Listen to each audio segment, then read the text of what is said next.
Hello world, I am Curtis Simpson, and this is Electives Typography News number 57. Today is Friday, June 12th, 2026, and even more than usual, we have a ton of typography news to get into for you today. No deep dives today because there is so many new releases, 15 new releases. I was planning on doing some deep dives. I'll get into that in a little bit. 15 new releases. There are 7 new job listings. I typically don't mention job listings, but in a day when, in a time period when everyone is worried about AI taking their jobs, or at least there's this fear that creative jobs are expiring, there are 7 type industry related positions, and some of them are graphic design. I know many of you are designers. So that's exciting. I'm going to get to those in a second. New Foundry, and then I'm going to send you off today with four articles. You know, sometimes we end with like 1, maybe 2 articles, sometimes 0 articles. 4 really fun articles I'm going to look at, and I'll send you off with. But first, like I said, no deep dive today. I am planning on covering MaxiType system next week. It's a little bit up in the air because I'm also like simultaneously working on this bigger series of like Helvetica alternatives, because every single week we cover one, and I think it could be fun. And you know, we'll play the YouTube game a little bit, but like I think it could be fun to do like chunks of like 10 at a time. My initial thought was like, oh, I'm going to do 100 and just do this monster episode. I think I'll probably get much more traction if I'm doing 10 at a time, and people can follow along. So, yeah, enough about that. So next week, maybe we'll have some deep dives, maybe not. Let me know what you guys think. 2 weeks from now, though, is Typographics 2026. So I am not going to be doing a normal typography news that week. Probably get into it like while I'm doing this, but I am going to be doing special coverage of Typographics 2026, not on location, unfortunately. Maybe next year. Hit me up, Cooper Union. But Typographics, it was one of the first like big things I covered in typography news, so I feel like it has kind of a, I don't know, I have like a soft spot for it. But in 2 weeks, it's coming. You can watch it online for free. You can watch the conference. There are workshops and all kinds of stuff in New York going on that you won't be able to do from the seat at your computer. But there is a lot of really nice presentations typically for these. So I'm going to show you how to do that. Let's just go ahead and do that now. But I'm going to switch my screen. I'm going to keep talking. If I can walk and chew bubblegum right now. Here we go. Didn't check my screen where we're at, but Typographics 2026 is coming up in 2 weeks. It's going to be in New York. Here's the schedule. We've talked about this before. There was early bird pricing, all this stuff. You can see there's more than just the conference. So here's the conference right here. Let's make this a little bit bigger. Make sure I'm not blocking anything. You can put me down here, I guess. So this is the conference right here. This is going to be next Friday, not next, but 2 weeks from now. Next Friday and Saturday. This is what we're going to sign up for, and I'm going to show you how to do it for free. If you're in New York, there are workshops for like, I don't know, what is that, like 2 weeks? Almost 2 weeks, 10 days, 11 days. There's Type Lab, there's a book fair, there's all kinds of stuff going on there. It seems really cool. I've never been in person, but like I said, last year I covered this. I was completely absorbed. I don't remember if there were 3 days or just 2 last year. For some reason I thought there were 3, but maybe there were only 2. Anyway, it's really fun to follow along online. And last year they did live stream it on YouTube. I asked on typo.social, I asked Typographics if they're going to be live streaming it this year. They didn't. They said they are going to be live streaming it. I'm going to show you right now. We're getting to it. Eventbrite, this is linked in the description. All of the stories today are linked in the description. None of them are sponsored, just for your convenience. This is how you can watch it for free, but this is going to be a Zoom link. So let's just go ahead and do this. I'll walk you through it real quick. Eventbrite, this is linked in the description. You can see it says 0 to, I don't know, 500 some dollars. While that loads, here it goes. So if you want to go to this for free, just scroll down to the live stream, pay what you can, $0, hit 1, do that. You give them your email and stuff like that. If you've ever done Eventbrite, it's the exact same stuff. But you can watch this for free with the live stream. If you want to support, you can do that for like $30, $60, $120. So you can help help support the speakers in the event and stuff like that, if you can afford to. If not, you can do it for free. And you can always, these tickets are on sale from until the 27th. So if you watch it the first day and you're like, oh, I'm getting a lot of value out of this, go ahead and like buy a ticket if you paid $0 the first time, if you can or you want to. But if this ends up being on YouTube, I'm just going to watch it there because I have no interest in watching a full like 10-hour conference on Zoom. It's not fun. It's blech. But if that's the only way to do it, that's the only way to do it. My plan for this, let's go ahead and do this. My plan for this is to do like live stream between speakers and events and stuff. So like when it's going to start, I'm going to do like a pre-show thing and kind of talk, you know, it's going to be like a watch party basically. But I'm going to do it Friday, Saturday. There are a lot of gaps throughout the day. So I'm just going to kind of do like live, not necessarily like live reactions, but kind of talk about, I guess, kind of live reactions, kind of talk about the event and things like that. And you know, have some of the conversations that we would have if we could be there, but instead we can just all kind of have those conversations on here. So I'll talk about that more. That's in 2 weeks. Let's keep moving. Like I said, tons and tons and tons of news today. Let's start things off with a new type Foundry. I will leave my face up here for now. I always get nervous. I get nervous that I'm going to block something, but I also kind of like to be on here so you guys can see I'm a real person. James Plattner, we have covered him several times. Let me go ahead and pull up the future fonts because this is where we typically talk about James. He has released, now I'm going to take my face off. I know it's blocking stuff. He has released on the channel that we've talked about. We've covered Cognate, Grotesque, Egads, Falutin, Motley. He's got 6 of them here on future fonts. Looks like Cincinnati, Ohio. But he recently, this week, launched Plattner Type. So this is, you'll see some familiar names here. The first 3 here, Asoma, Cognate, Grotesque, and Falutin can be purchased on the website. Falutin, however, I'm going to show you both of these. So if you wanted to buy these, the buy button's up here on the top. Very nice. He's using Fontdu. You know it's Fontdu because they'll have this grid of glyphs, and then also the buy section right here pops up on the side, and it always looks the same. You can also check the code, and it'll tell you that it's Fontdu. But so standard website, looks good. No trials on here, no newsletter to sign up for, and no EULA, no license on here. So I think that, you know, this will still be getting expanded, hopefully, and we'll see some of those things in the future. But for now, it's nice to see, you know, just another way to purchase typefaces and have that direct relationship with the designer. You can see some lettering on here as well. But if we go to Motley, you'll see there's no buy button up here. And I do wish that was a little more obvious. Actually, what I'd like to see is a buy button that just redirects to future fonts, boom, so that we can know like, okay, here are the ones that are complete, Falutin, Cognate, and Bitzer's not on there, but the ones that are complete are able to be sold on the website. And then the ones that are still in beta, this is my assumption, that is what I've seen from other foundries, the ones that are in beta are only on future fonts, and then once they graduate, once they complete, once they're no longer betas, then they can be available for purchase outside of future fonts.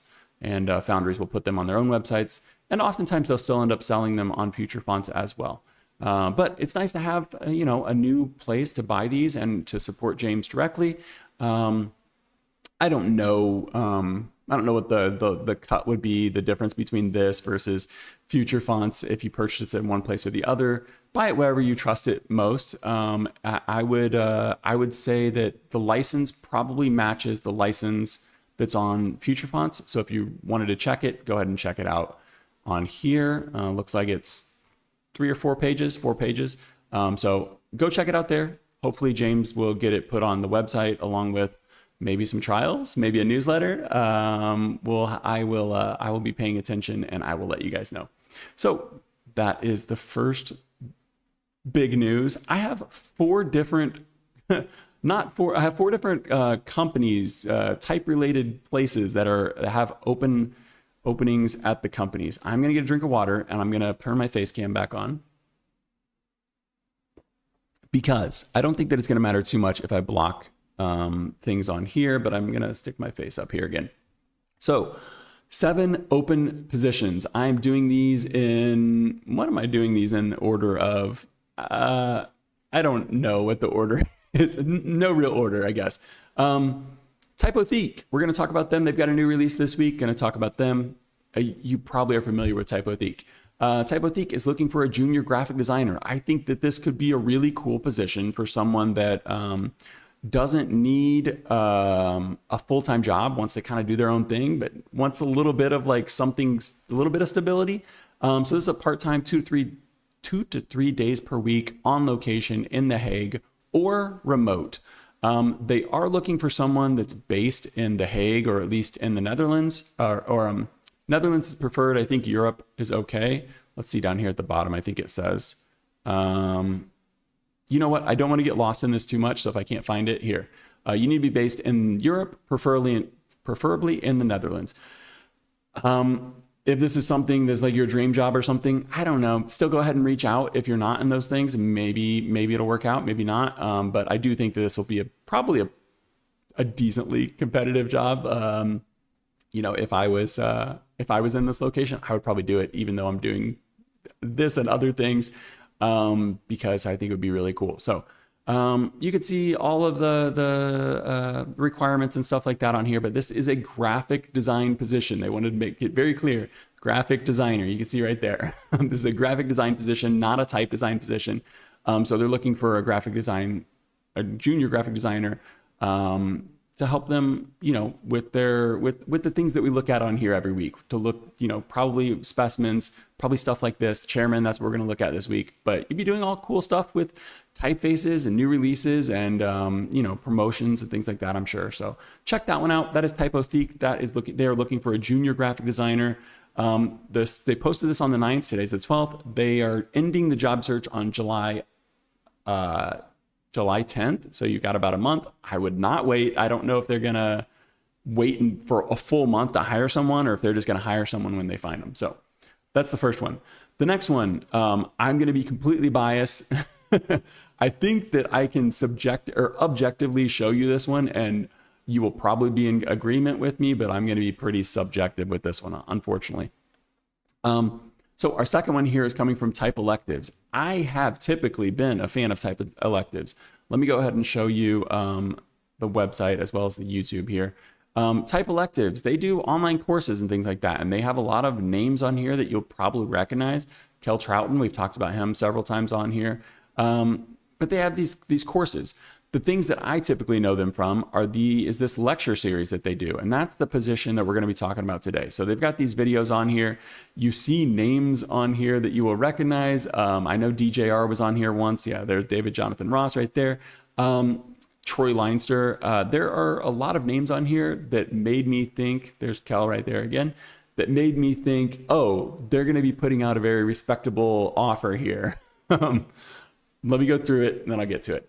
Open call, fall 2026, guest curator. Sounds cool. So they're looking for a guest curator to shape the fall 2026 lecture series. So basically they're doing a lecture series where there's going to be 5 presentations. The guest curator will do the first one. The guest curator will curate the 4 next speakers, and they'll create a theme for this entire series. So define the theme for the fall lecture series, give the opening lecture, which is 1 of 5, curate 4 additional sessions held every other Friday in September. So you would start, essentially start this now, and you would finish in like October, I guess, because you'd be starting in September. You'd do 2 weeks there, 2 weeks in October. So this goes from essentially you would start now, you would finish in October. You'd be in charge of inviting and coordinating speakers for the fall lectures. You would also, on top of your presentation, on top of coordinating this, creating the theme, you would lead a 2-hour online weekend workshop, which is free for everyone to participate in. All of these lectures are posted for free on YouTube. So this is part of the free thing. It's not part of the paid workshops. And then you would collaborate with Type Electives. So when you see TE, that is Type Electives. You would be collaborating with TE to shape the vision and experience of the series. What do you get for all of this work? $600 US. $600 US, which covers your curatorial and organizing work, your speaker fee for the first lecture series, and your teaching fee for the 2 1-hour online, for the 2, they've got a typo in here, for the 2-hour online weekend workshop. $600. I like in my brain as I was going through this before I saw the price, I was like thinking like how many hours, how many weeks, how many days I'm gonna spend working on something like this if I were to apply for this. And then I get to the $600 and I was like, that can't possibly be right. And then I saw a budget of $600 for speaker honorariums, and I was like, okay, so you're getting another $600? No, that's the $600 that you use to hire the 4 speakers. So presumably you divide that by 4, they're giving each one of them $150. I guess if you wanted, if you could like sucker some people into it for free, you could give it out 300 or 600, but most likely, to be fair, you'd be doing $150 for each of them. To break that down, those speakers are automatically getting more than you are for your entire role. $150 for that speaking, you know, it just, I don't have time to go through why this is such a bad deal. What I would say though is, if this is a job that you would do for free, then maybe this is a job for you, because this is not worth $600. There's no way in hell it's worth $600. This is the only one today that we're looking at that I don't think is a real job. But if you would volunteer to do this for no money, then I think that this might be a really cool thing to do. It would actually be less insulting if it was a volunteer position. But just to give you an idea, courses on here, a single seat on a course, let's just go ahead and do Kel's right here. A single seat on Kel's course is $650. Can we get it to it? Where's the pricing? I don't see the pricing on here, but I've seen it before, so you're gonna have to trust me on that one, I guess. Yeah, where the hell are the prices on here? Okay. Anyway, a single course on here can cost anywhere from $600 to $1,000. These are the free lecture series, but it's not like Type Electives doesn't generate revenue. They do, and it's incredibly frustrating that they want someone to work, I don't know, for less than minimum wage to curate and put together an entire lecture series for them. I'm trying not to say bad words right now, but pay creatives. What are we doing right now? What is going on? Pay people. This is crazy. Okay. Let's move on to some real jobs. I don't know. So Tokotype is in Indonesia. Saw this post on Instagram. We're hiring. So I went ahead and clicked the link. Open positions for Tokotype. This is in Indonesia. It says Bandung, Indonesia. So I do think you're probably going to need to be in Indonesia to do these jobs, but there are a lot of Indonesian designers. I've talked to some of you off camera. They're looking for a project manager, they're looking for a type designer, and they're looking for a graphic design intern. I would assume the internship is unpaid, but type designer, project manager, they do want you to be there. I think you need to at least, let's go ahead and go to the type designer one. I think they want you to be there at least for the meetings and stuff like that. Yeah, based in Bandung, based elsewhere in Indonesia, or willing to relocate, or willing to be present at the office during the duration of the work period. So whatever that is.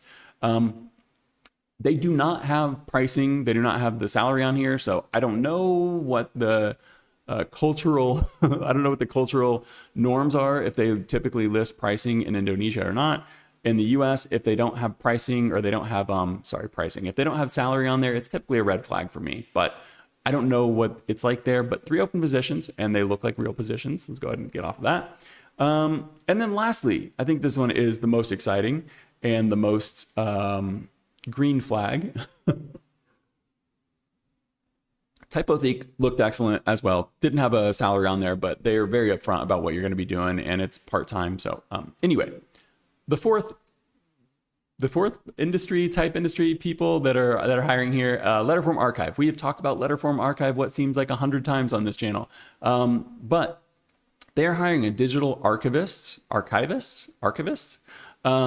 an art director. They have the pricing right on there, $78,000 to $88,000 for the digitization archivists. Man, I don't really know which one's right. And then for the art director is 102 to 112,000. Those are solid numbers. I don't know how far they're going to get you in San Francisco, because you do need to be in San Francisco. That's where Letterform Archive is. I think that's going to kind of be like a getting by salary in San Francisco, but they do have full benefits and stuff like that. If we scroll down to the bottom here, you'll see there's the compensation. You also have all of your stuff that you would look for, you know, medical, dental, vision coverage, 3 weeks of paid off per year, 10 holidays paid, sick leave, retirement plan, all of the stuff that comes with a real job. They're really, really, really paying creatives with this one.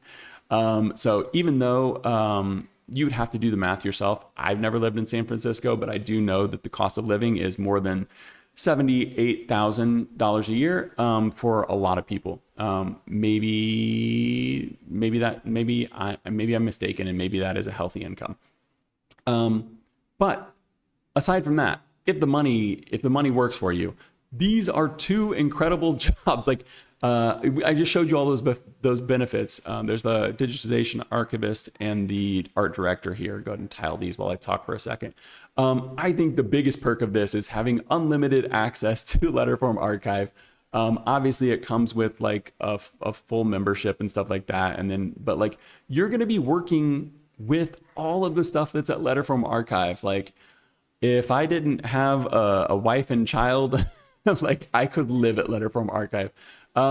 So these are two positions that I think are really cool, and I think that you should check out if you are in California, or you can talk them into waiting for you to relocate or something like that. But yeah, all these are linked in the description.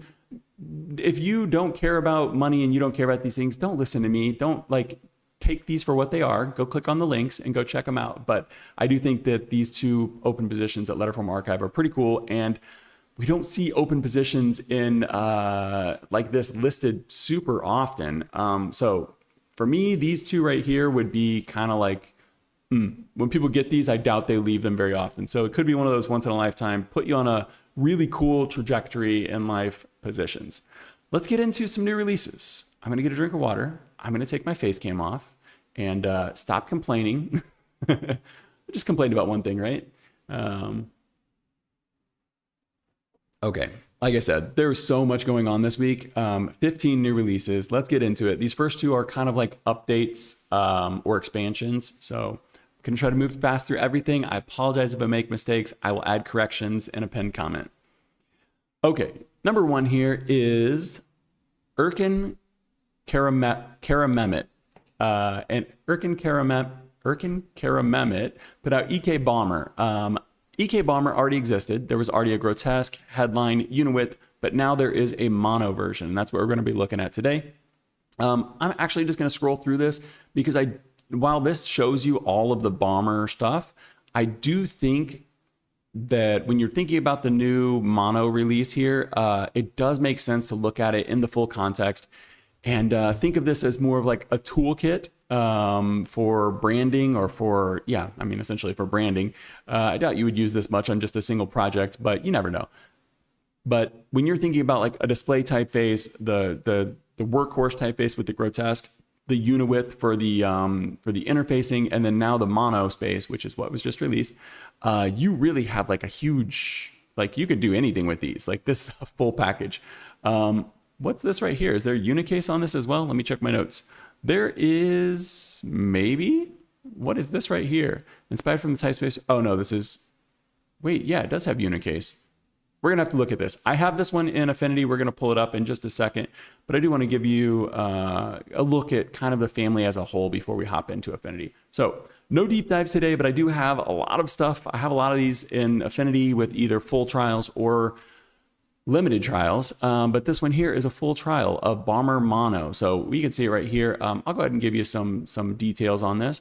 Erkin Karamemet Studio, Karamemet. I think I wrote that wrong. Karamemet. Did I? Yeah. I apologize. There we go. 8 styles on this one. So it's going to be four weights plus italics. I'll get to those in a second. This one is static, 1,259 glyphs. That's huge. Man, a little messy here. 38 OpenType features. You could purchase it from the Foundry. Full trial available. $400 for the family on desktop. And I wrote not a great license. Let me check my notes and see why I wrote that. Desktop license does not include video, does not include social, does not include logo, not even for the smallest company size, which is up to 3 employees. So you're gonna have to purchase each one of those separately, and they do add up quick. I'll show you that at the end of this. Baumer mono right here looks very nice. Looks like a typical monospace, typeface. Q's a little interesting. The R's a little interesting. But a lot of this looks pretty similar to what we typically see. Here's where I think the power is, and it's in these 4 typefaces right here: grotesque, headline, mono, unit. This is the one we're talking about today, but you can see grotesque is just kind of the workhorse. It's got wider spacing on it. It looks like a grotesque. It looks like a neo-grotesque. Headline, really tightly spaced. I did overlap these, and I didn't really see a huge difference between these two. I think the main difference between grotesque and headline is just the fact that they've done the spacing for you, which I appreciate. Don't mind that at all.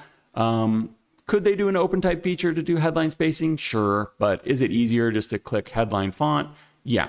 Unit width down here. Likewise, these here, if you don't know, let me go ahead and show you. Unit width will not change. Medium, bold, black.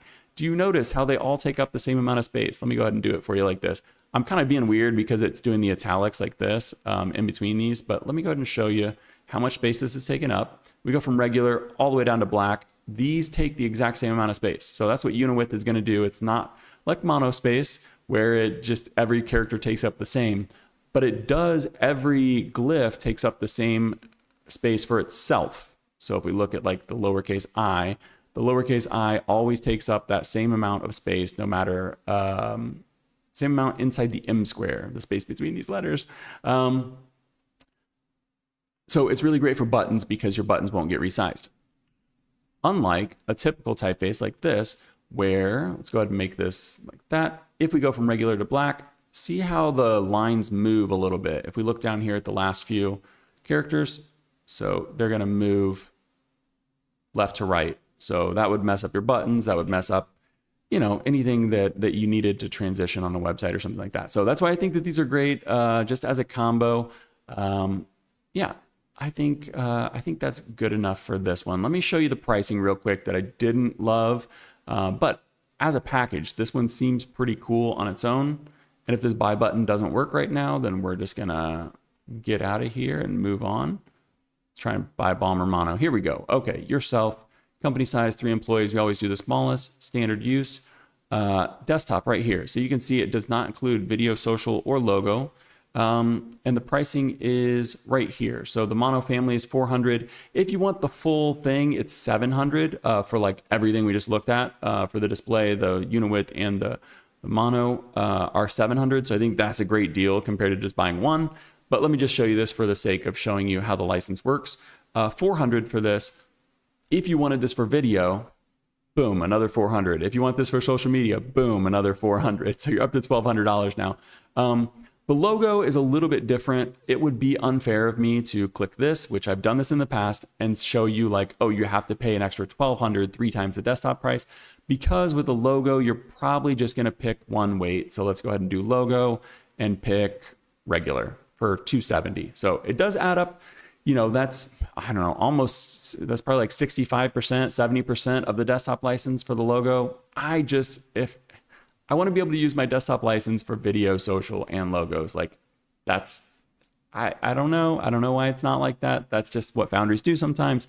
And that's fine. If people want to pay for it and they're happy to pay that, I have no problem with you paying that price for it and no problem with them charging that if everyone is happy. But that would be something that I would not do. I just wouldn't. But that's just me. So typeface looks good.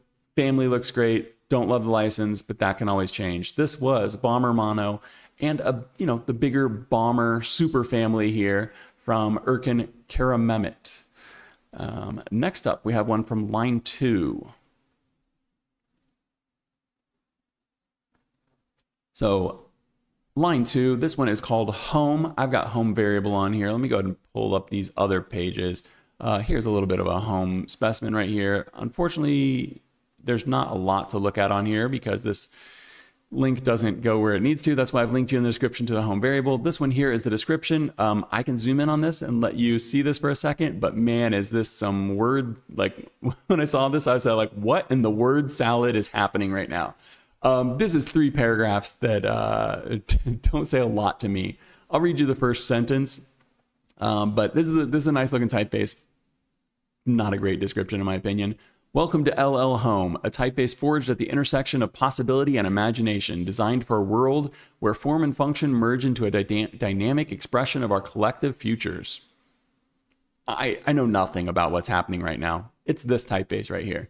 This typeface does look cool. I do have a limited trial of this that I can show you in Affinity in just a second. But that description, I don't know what this typeface is made for, but it does look nice. Gonna go ahead and scroll through this. As you can see, this is variable right here. There is a static version, but why get the static when you can get the variable?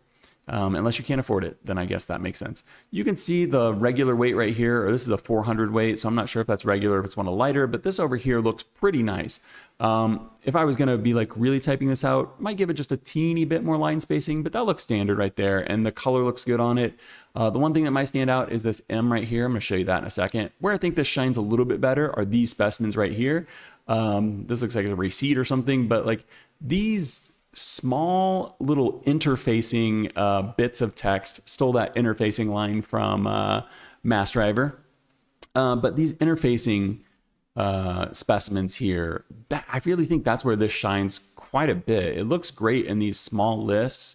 It's got a little bit of character to it, but it's still, you know, somewhat, you can kind of somewhat project things onto it depending on what the rest of the branding visuals look like.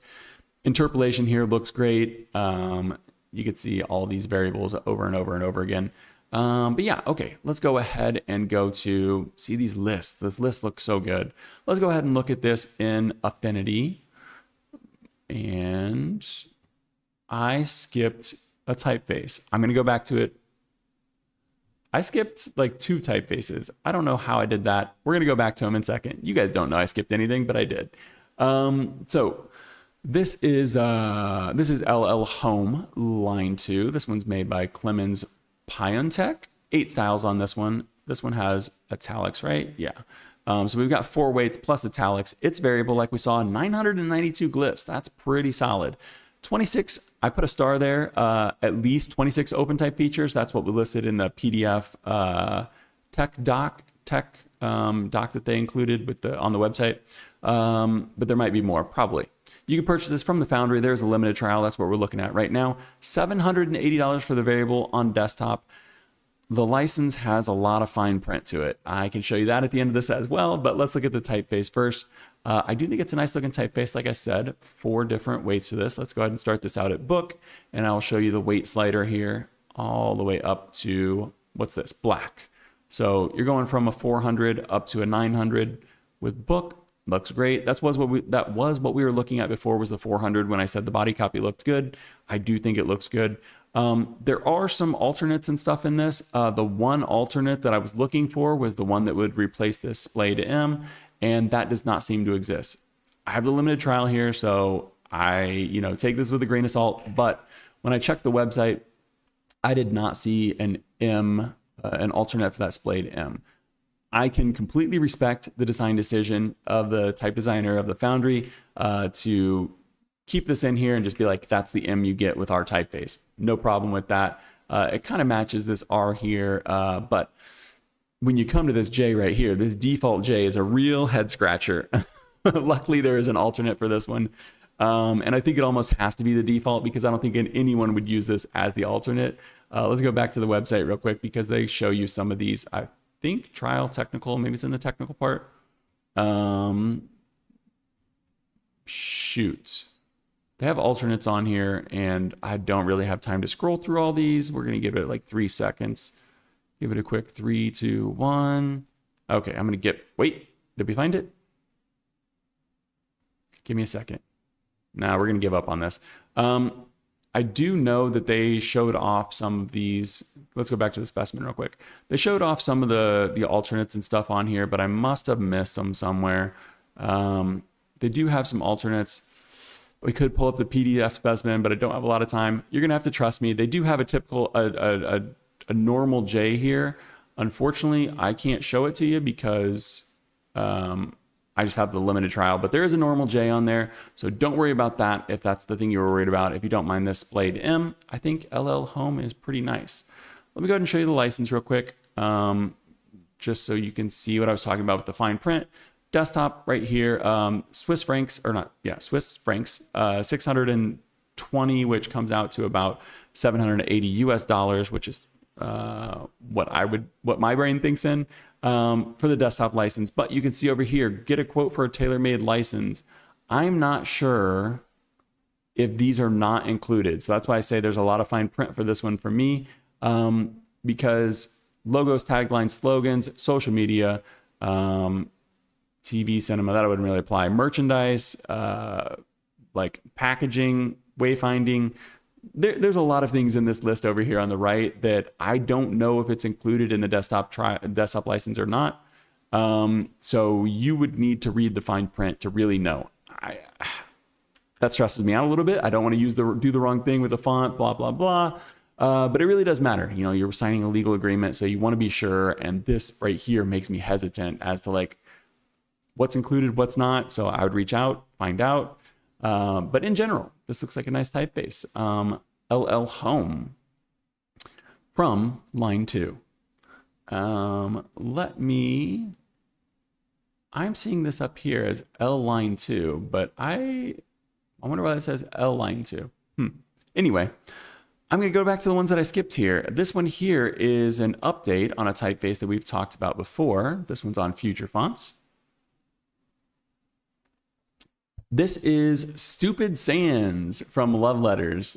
We covered this, gosh, let's see when we covered this. We covered the V01 on this one in episode number 31. So a long time ago, 26 episodes ago, almost halfway through halfway through the life of this channel. We looked at this. I'm actually going to pull this up on Instagram because the specimens will load a little bit faster there. But this here, this is what drew me to it the first time. Obviously, the name is very, it's gonna catch your attention. Stupid Sans reached version 1.0, so this is the final version on Future Fonts. It says, does the world really need another geometric sans serif? You'll be the judge. No BS origin story here. It's so simple. We call it Stupid Sans. No fluff, just a font that gets out of the way and does its job. And the first time I saw this, I said that was true. Now that it's finished, I also think that's true. Let's go ahead and look at the final version of this. So you can see this is Sebastian Sanfilippo. There's a little video right here. That's great for catching someone's attention as they scroll through, but I'm very glad this carousel has everything in still frames as well. You can see the weights here. There are 10 weights plus italics for a total of 20 styles on this one. There are 487 glyphs on this. You can see a bunch of alternates. So they've got the rounded alternates on some of these, really fun. And 14 open type features from dropping this in Wacom Fondue. Not sure if the trial's full, but it did appear to be full. And you can get that on Future Fonts to test this one out.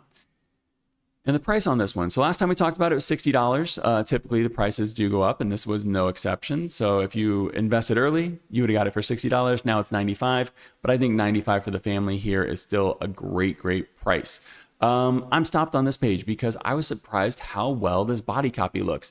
Typically geometric sans serif is not what I think of for body copy, but this looks excellent. I mean, there are plenty of instances where I've seen Futura used in body copy. But that's not where my brain goes when I think of a geometric sans serif, but this one does look very good in that body copy that we saw right there. You can see some language support and stuff right there. But yeah, this one is right here. You can download the trial. That's where I got it from. And I don't know that there's going to be any more updates on here. But it looks like they went from, Sebastian went from V01 to 02 to version 1.0, knocked this out in 5 months. So you know, someone that delivers on their future font and finishes it in less than 6 months is pretty crazy. But you can see he's also got quite a few other in progress typefaces, and you can, if you look at this one right here that says Pilgrim Dozen Witches, this is Mint Grotesque Display, and it's still being updated. It's up to V1.3. So even though this one is finished, Stupid Sands is finished, there's always a chance that you could be getting more out of this. If you purchase it on Future Fonts, you will get the updates for free. Right now it's $95 US, and I think that's a solid price for a fun geometric sans serif with 20 different styles on it. We've talked about a lot of geometric sans serifs, and almost all of them were priced much higher than that. So shout out to Love Letters. Congratulations on finishing this one, Sebastian. Looks great. The other one that I skipped here, our fourth new release, and this is this one here I do not have a trial for, but this looks really, really fun. This one's called New Cordial. And I'm just gonna slow scroll through this one. We'll come back to these specimens. I do want to show you this right here. So New Cordial is a redesign of Cordial, an all caps display typeface, designed by Ricardo Oloco. Hope I'm saying that kind of right. I apologize, Ricardo. For Veer around 2008. I had no idea what Veer was. I was like, is this like a magazine? What is this? Veer was, according to this Typographica article by Stephen Coles in 2007, Veer was like a stock image website mostly, but they also did have other graphics on there, and one of them was typefaces. So think of something like Creative Market would be my best guess, like something like that, that does kind of like a lot of different graphic design stuff. Apparently, in 2008, an all caps version of Cordial was designed. The website shut down in 2012 and the font disappeared with it. So now it is 2026. There is a new version available in 5 weights from extra light to bold, and there's also a bold inline. Let me go ahead and let you enjoy these specimens. I know I've kind of been scrolling away from it. This inline one is pretty fun. 5 weights plus the inline, so 6 total styles on this one. According to the PDF specimen, there are 485 glyphs. It is static. At least 9 open type features. That's what the PDF specimen has. Probably more than that. You can purchase from the Foundry. No trial. There is a trial with approval, but it's not listed on here yet. So typically with Cast, if you have approval, you can get the trial license. But when I checked, it was not there yet. But it looks really fun. It looks, I don't know, kind of neo-grotesque, kind of not, I don't know. When I first saw this, I was like, man, I wish we saw more inline typefaces. But then my immediate second reaction to that was, yeah, but if we saw more of them, like it wouldn't feel as novel and as fun when we do see them. But this one here works really well. I don't know that I would typically, like if I saw this right here, at the regular weight, I don't know that I would immediately think like, oh, I bet that'd work great with an inline. It is pretty low contrast, but yeah, this looks great with the inline. Really fun. I don't know there's much more to say about this one. It looks nice. There are a couple of open type features. We've got an alternate G. There are quite a few. There's like 5 or 6 alternates right here listed. But let me go ahead and show you the price right now. $180 for the family on desktop right here. Boom.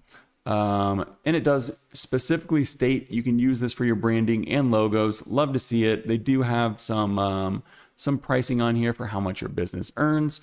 So that would increase it. But this is a pretty standard license. Does not include broadcast, but I think they're specifically saying on here like Netflix, HBO. I don't see YouTube on here, so I would still reach out to them. But it does look pretty nice. $180 for this one, and it's nice that a font that disappeared back in 2012 is back from the dead with a new version and lowercase characters added. So that was New Cordial from Cast. Now we're back on course here. Gonna get a drink of water, and we're gonna get into this new one from Identity Letters. This 5th new release here is from Identity Letters, and it is called Mainboard. They are calling this the Mainboard Super Family. That is because there are 2 styles. don't know that this qualifies as a super family, but I'll go ahead and give it to them. Let's just tile these for the sake of this. I do have a limited trial for this one, so I can pull this up in Affinity to look at. And just so I don't forget, this right here, until July 17th, there is a discount coupon code for 50% off, which is great. This is a pretty solid value. We'll get to that at the end, but with that 50% off, you're really getting a decent deal on these, I think. I like the description on this one. There was a bigger description at the bottom, but sports and computing have one thing in common: the constant pursuit of speed and progress. Mainboard expresses this ambition typographically. A sleek, spurless, humanist sans with pleasant proportions. It boasts generous apertures for easy legibility in all resolutions and sizes. You can pair it with Mainboard Mono, which is what we have over here on the right, for outstanding tables and code. I do think it is cool that they released the pair at once. Typically, you'll see one typeface release. If it does well, then they'll bring out the mono version of it, or a display, different versions of it. You can see some of the open type features right here. Let me check my notes. Okay, let's go ahead and I'll let you see these specimens right here, and then we're going to pull it up in Affinity. Can we scroll through these? Yeah, you're kind of getting an idea of what's going on here. This might just be easier to look at in Affinity. So let's just go there. Let's just go there. Mainboard. I have Mainboard and I have Mainboard Mono. Like I said, these are limited trial license, so I don't have the full character set, but I do think we have enough to get through this. 16 styles. It's going to be 8 weights plus italics. Let me go ahead and show you the italic real quick. This regular italic. So it's just, kind of it's not really an oblique. We'll go ahead and keep it calling it italic. 600 plus glyphs on this. Not sure on the open type features. You can buy it from the Foundry. Limited trial, like I've said 3 times. 80 euros for the family on desktop. That is with the 50% discount added. Standard-ish license on this one, and that's because they break out email. So for some reason, you need to pay extra for your email. I thought that would be included with the web license, but it's not. But at this price, I think you're still looking pretty good. Let me go ahead and give you a quick A to Z on this one because it is spurless.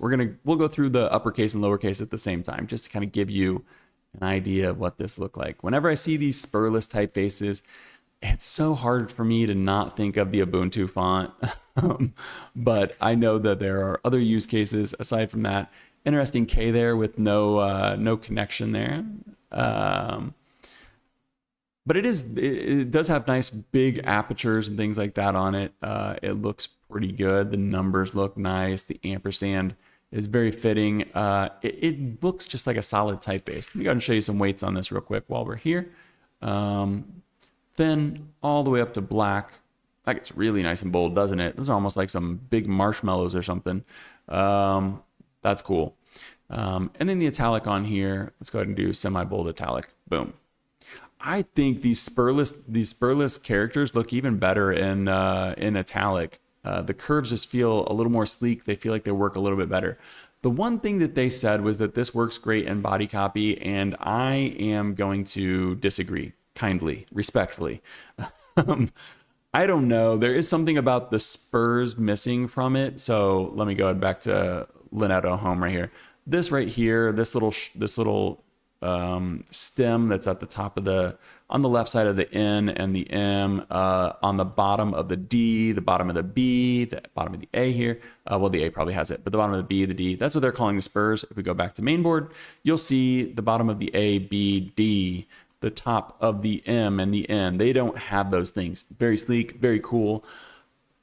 Do not necessarily think that looks great in body copy. You can get away with it for sure. This is legible.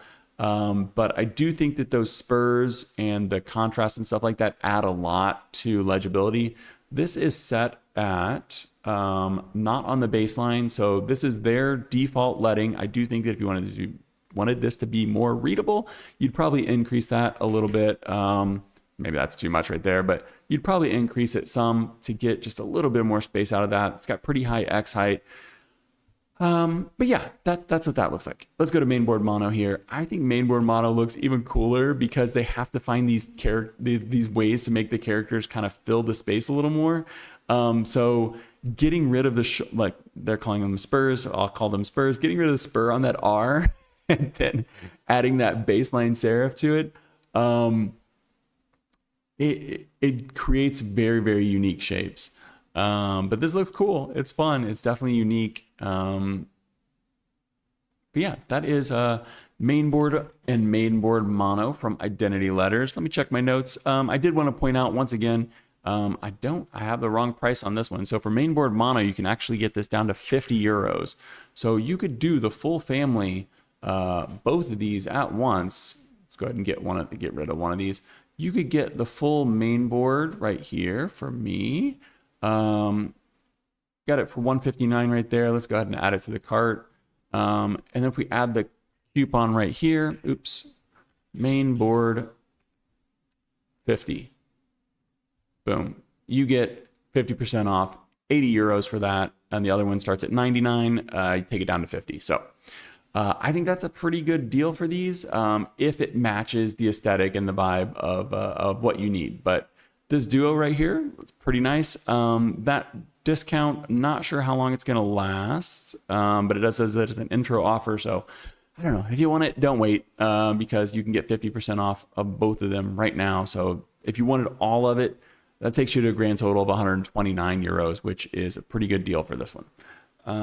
Let's keep moving. We're going to come back to Typotheque. We talked about Typotheque in the jobs section of today's episode. First time, might be the last time, you never know. But Typotheque. This is Typotheque's new release. It is Chairman, and I did reach out to Peter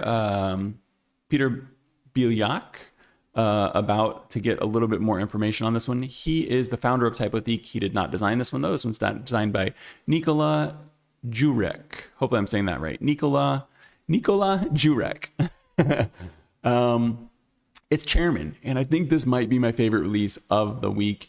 I'm going to go ahead and read this because I think it is pretty apt. Let me see if I can zoom in on this a little bit. Chairman is a utilitarian neo-grotesque with 4 distinct voices.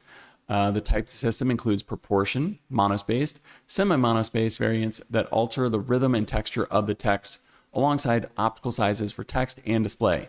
While many display faces become more expressive at large sizes, Chairman grows quieter. I thought that was interesting, bringing clarity to headlines and personality to small text. The collection includes 48 styles and a set of variable fonts. Not all of these do have variable. Maybe I'm wrong about that. Maybe they do. I was actually having a little bit of trouble with the variables.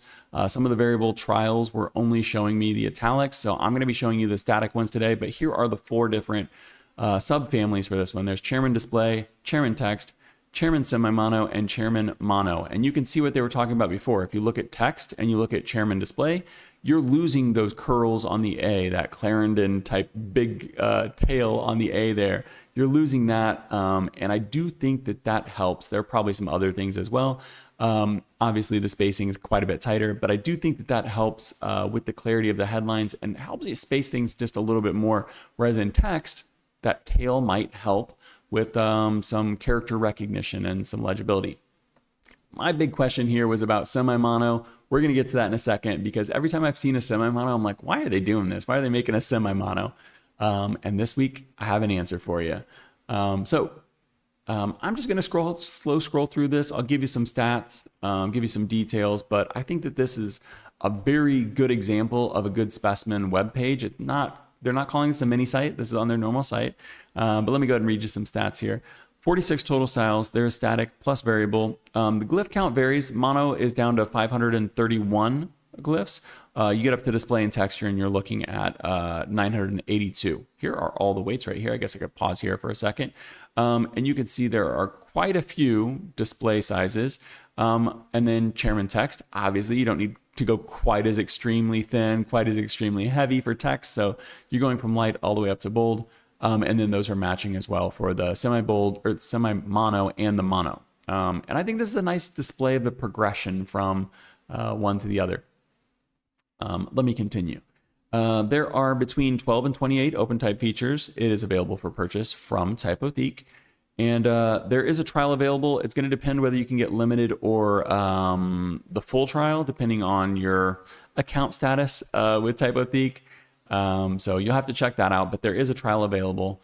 And so you should be able to test this out. I do have the full version available for me to show you today. So that's always nice to see. Here you can see text, semi-mono, and mono.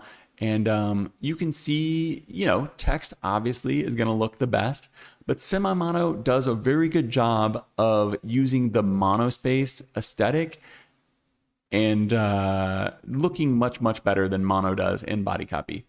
Going to come back to this in a second. The price on this one is 920 euros for the Super family on desktop. That's a big price tag, but I do think when you're talking about everything you're getting in this one, and I'm going to show you a little bit more, everything you're getting in this one, I think that matches what you're getting. I thought these were funny. I'm going to show you these in Affinity too, because you can just change out your exclamation mark with the OpenType features, but they've got irony marks, which I've never heard of. Acclamation marks, authority mark, conviction mark. Are they making some of these up? Doubt mark and love mark. The only ones that I know of are like a sarc mark and yeah, that's it, right? I don't know that I've ever seen any of these. Oh, really? Now I know what that was. When I first saw this, I was like, what is this lightning bolt? Let's see which one that is. That's the irony. So say that with your best Chandler Bing voice. They've got all these here. You can easily go through these on the website. I'm going to show you these in Affinity, so I'm not going to spend a lot of time on that, but I do appreciate how well built this website is. It's doing a good job of showing you all the features, showing you the full Super family all together. And you can see some of the features right here where they've got the 2-story, 1-story A and G. They've got it with and without tails for some of the different family members. Let me go down to chairman right here so we can see everything right here. I already read you those stats, so we don't need to worry about that. It does have a standard license, didn't mention that part of it. But man, look how nice this display. What did we have this in? Display black italic. That looks amazing. We've already seen a lot of the weights, but I'll go ahead and show you. This is the text on the bottom here. Scroll through some of these, go through the black italic right here. There is variable, but like I said, I did have trouble with it. So maybe it's a trial thing. Maybe it's a font thing. I'm not sure. But this is display, text, semi-mono, and mono from top to bottom. And you can see the amount of space that they're taking up here. Obviously, they are in the order that you would expect them to take up the least to the most amount of space. Display, you can squeeze it real tight. Text needs some breathing room. Mono all the way in the bottom is always going to take up the most space. Semi-mono meets it in the middle. Rather than doing the typical, what do we call it? Not placeholder text, but our typical text that I put in there from Wikipedia. I asked Peter Bilyak, the founder of Typotheque, what is the point of a semi-mono typeface? And I got this very detailed response. I'm not going to read all of it. I'm going to give you the gist of it, but I did want to put it on screen so you can read the entire thing if you want to. But this also serves a dual purpose to be able to show you how well this semi-mono looks in body copy. So I'm going to read you a couple lines here, but Peter says, we've developed quite a few monospace typefaces over the years, and when designing them, we naturally pay attention to the practical things they're expected to do well. So they've developed their monospaces. They think that they look at them for coding, tabular information, stuff like this, but we've often found that monospace fonts are not primarily chosen for the functional reasons. Very often they're used for their particular rhythm, the mechanical, even texture they bring to a text. That makes a lot of sense. Monospace fonts look freaking cool. They look like an old typewriter. They have a certain vibe to them. But as we saw, let me just go ahead and swap this out real quick. As we saw on the website, the monospace doesn't look good in body copy. It doesn't. Like, look at this. That's the monospace versus this. Which one of these looks nicer? So that's essentially why they did it. They designed this semi-mono to look like a monospace font, but make it look better when people are misusing the monospace for what they've designed it for, because they designed it for coding, tabular information, stuff like that. And the people are using it for body copy, and they're giving people an option to use a monospace looking font in a way that presents much, much better. And so I think that makes a lot of sense. Let me go ahead and show you these OpenType features real quick. Here are all of those different marks, and you can change them just as easy as clicking the OpenType features. And there we go. So the last little bonus that I'm going to show you here, and I'm not sure if this is ever going to release because this is called faux mono.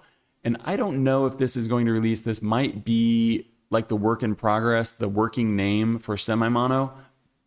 But I do have access to some works in progress, some betas from Typotheque.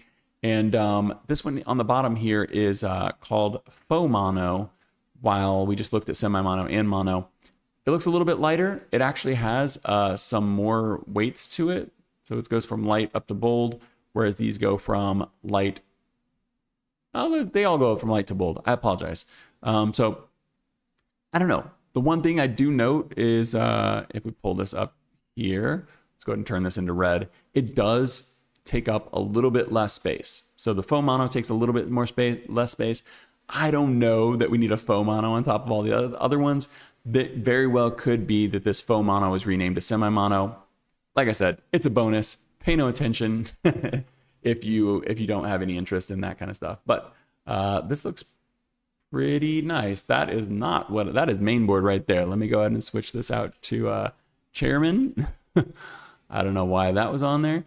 Chairman, semi-mono, there we go. What's the point of a semi-mono typeface? All the body copy obviously was the semi-mono. There we go. Much more appropriate.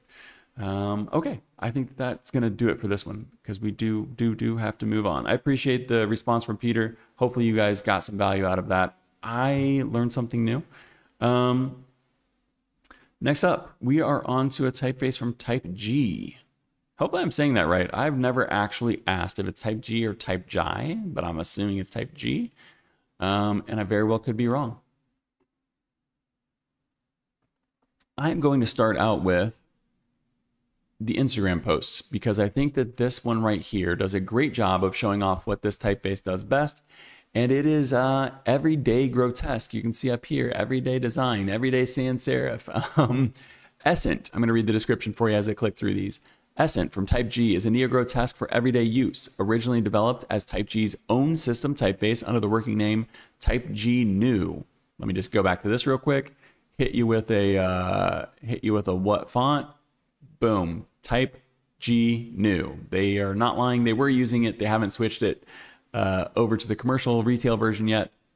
But that's what this was originally designed for, and they did put it through their paces. So that always is a good sign to me. That's a green flag, because you know that if they are using this day in and day out, they've actually tested it themselves. Essent was, over time, it grew into a full family of 8 weights with matching italics. It keeps the clarity and neutrality of a neo-grotesque, but with a slightly softer, more natural feel. The stroke end cuts follow the direction of the strokes, giving the family a warmer tone without interrupting its neutral voice. Okay, that's enough of reading. These right here, there's these stroke ends right here. See how that G, it matches where the stroke goes, as opposed to something like Helvetica, where the stroke ends at the end. Let's see if we can find one super fast.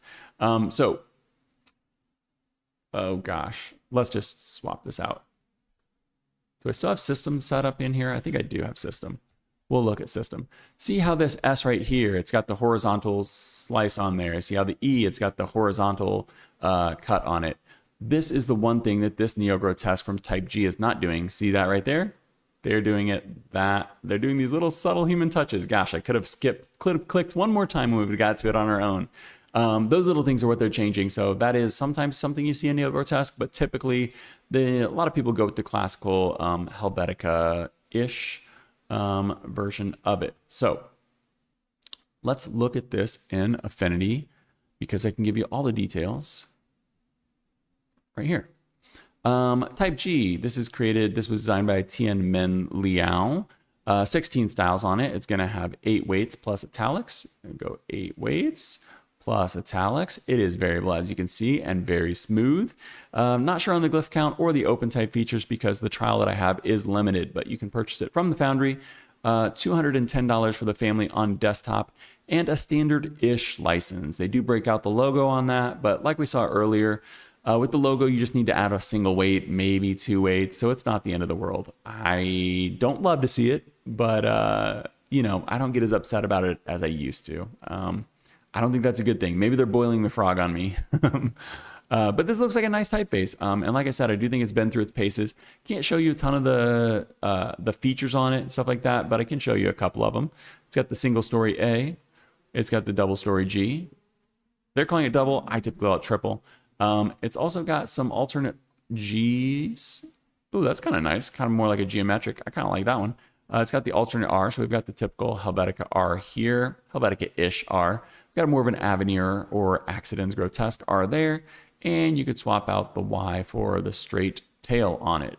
Not a deep dive, but a quick look at it. I think my favorite part of this one right here is how smooth this is. If you're not new to the channel, you know that I love the smooth interpolation that these type designers are able to achieve. And even the italics on here, it's almost like they've rotated these, huh? Yeah, so more of an oblique, but they're calling it italic, so I'll call it italic as well. But you can see the S's right here kind of turning on that axis. There's a little more going on than that, but very nice, very nice, very nice.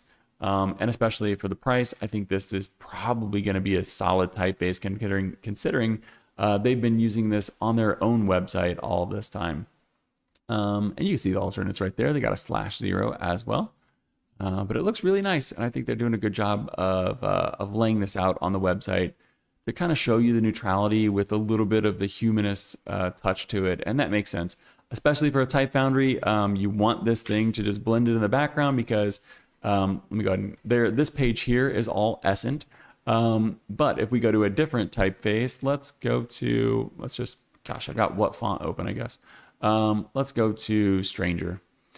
So if we're on Stranger right here, you're using Essent over here for this body copy. It's something you want to just kind of be there, similar to how you would use Helvetica or another Neo-Grotesque. Something you kind of want to be there, but not draw any attention at all. But making it a little more human is always nice. So let's get back to it. That was Essent from Typeji. Next up, we've got one from Supertype. This one is called Clarinetta.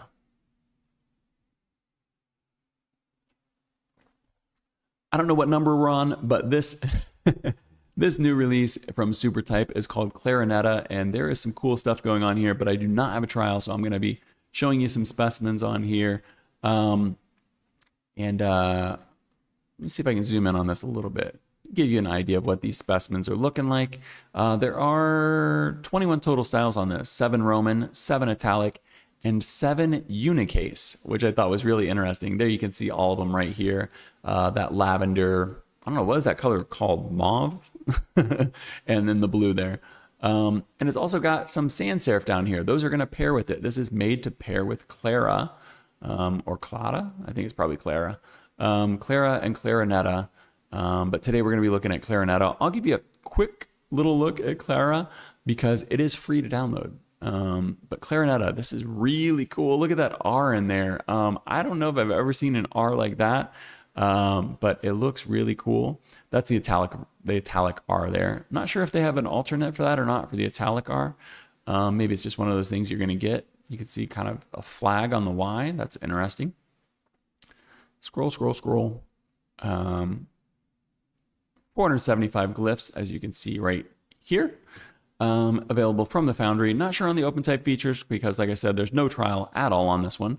$409 for the family, the typical family, but Clarinetta unicase right here. There are 7 fonts, like I said before, 7 different weights.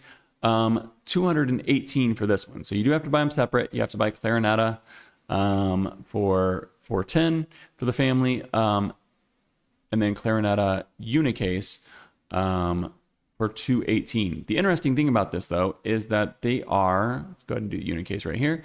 These are desktop and web combos. I'm not sure if you can see this right here, but it's not just desktop, it's not just web, it is desktop and web. And you do have to pick your, your views per month, but we always go with the base.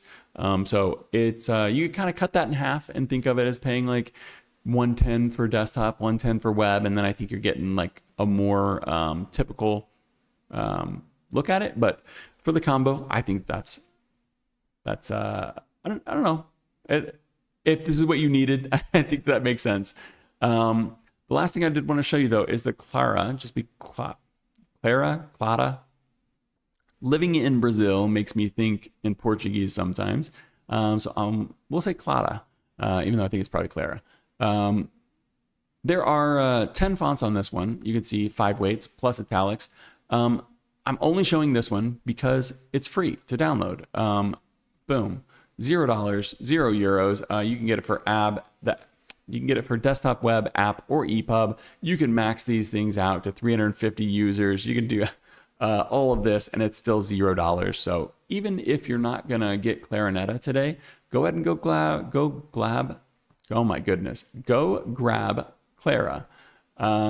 because it's a nice free font. It does say Clara is a modification of the Google free font Carla, a sans serif designed by Jonathan Penhorn. So this one's open source, and that's nice because you don't have to worry about anything at all. But Clarinetta and Clarinetta Unicase here, they look pretty fun. You can see the R there. It's got that Prada R. Let me go ahead and type this one out for you. Well, let's not do it on Unicase. Let's do it on this one. Can we type right here? Nope. Okay. Let's do it right here. I hate wasting time when we're so busy on an episode like this. Let's go down to a heavier weight. This one's probably fine. This one's bold. There you go. You got the Prada R, all for, $410, 410 euros for the family. But I think that R existed before Prada, obviously. I think there was like an engraver font or something that had that. But Clarinetta from Supertype, very nice. Next up, we have one from Fabio Haag. Gonna get a drink of water while this loads. This one from Fabio Haag. Let me show you the Instagram post first so you can get a vibe check on this one because I think they do a good job. We got a bunch of Instagram posts here. We're not going to look at all of I'm not going to dig in each one. I'm going to show you the first slide on each post. But they are really pushing these colorful, bright, energetic specimens here. And I do think that these can help kind of set a vibe for what they envision the font being used for, because it helps you understand if it's a good font or not. Because a good font isn't like a good font is decided by what the use case should be. There are some qualitative, objective things like does it have good spacing and stuff like that. But in general, we can think of a font being good if it serves its purpose. And so now that we know what Drika is designed to do, let's go ahead and look at it on here in black and white. You can see the variable going right there. But I'm going to go ahead and scroll down for you, and you can see these in black and white and get an idea of how it looks without any colorful influence. This one right here, you might see is very, very tightly spaced. This one is called Ultra Touch. There is an Ultra right here, which is very, very heavy. Ultra is the heaviest weight of Drika. Ultra Touch purposely squishes these together, which is really fun because you could do this with, you could take Ultra, you could track this in a bunch and get your letters to all squish together, but it's not always going to look great. Ultra Touch, though, the type designer has gone in and squished these together on their own to make it look good. Make it look good at doing this. You could always refine this yourself, even later, but I do think that that's a really nice aesthetic thing. It's a nice thing for them to do. They're thinking ahead, they're thinking of the use cases, and it's similar to like a display typeface, how the spacing gets tighter and things like that. So let's go ahead and look at this one in Affinity. I'm going to show you the alternates on this one because you might have noticed Some of the cuts, oops, I already got them on here. You might have noticed some of these cuts are very characterful. They chop off, the K right here chops off. I think the R chops off right there. It's a very characterful typeface, and that might turn some people off. Have no fear. There are straight terminals that you can pop on there and sober this up a little bit. Does it need it for body copy? Yeah, it would definitely need it for body copy. And that's one thing that they noted that you could do. You could see this as like a normal, you know, not neutral, but a very legible typeface right here, just at the regular weight with the straight terminals on it. And then you can get crazy and you can go up here to, let me show you all the weights this one has first of all. This goes from thin all the way up to ultra. Boom. These are two completely different vibes. So you've got a ton to work with right here. And this is with the straight terminals. Let's go ahead and turn those off real quick so I can show you this on both ways. So there's the thin all the way up to ultra. You can't do ultra touch from the variable. You do have to go in and click it. That makes sense. I actually don't have ultra touch on here. I apologize. My trial doesn't look like it has ultra touch. That is probably because I put the variable version on there. Whereas if I had the static, I would have variable touch on there for one of the weights. So I apologize. There it is right there. You can see it on font base. If you're using the variable, that's something to be aware of. You need to use the static in order to get that touch version of it. So you can see the ultra right here and you can see the ultra touch. So not going to be able to show you that in here, but that's okay. We already saw that. You already get the idea. Okay. But what I was trying to show you is how characterful this can get with those default terminals on there, and how sober this can look at like a regular weight with the straight terminals on there. I think this could be incredibly versatile, and you're not going to believe the price tag on this one. 28 styles. Let me go ahead and get through all of these. Fabio Haag, Anna Leidner, 28 styles on this one. Variable, as we saw, 661 glyphs, 24 open type features. You can purchase this from the Foundry. Full trial, that's what we're looking at right now. $105 for the full family. That is crazy. Fabio Haag has one of the best license in the business. Let me go ahead and show you this right now. If we go to buy, super simple. There is a test drive. That's what we've got right now. I think why is that thing on there? Go away, go away, go away. We have test drive. That's what we're doing right now. You can download this for free, test it out, full fonts, individual. This one here gives you one user for desktop and web, and then Studio is going to give you unlimited test drive basically. And then client's going to be, lets you pick the number of users. So starts at micro with 5 users, goes up to small, medium, large, multinational. And this one here includes sharing it with suppliers. So probably what we would typically look at is the individual. So that's what I'm going to give you the price for. $105 for everything on desktop and web. If you were breaking those down, $52.50 for this incredibly versatile font for desktop. You do have to purchase desktop and web. So $105 for the full family on desktop and web. But man, if this is what you needed for a project, it doesn't get a lot better than that. Fabio Haag, Drika, new release this week. Really fun. Let me, I don't know. I think I put these in the description as well.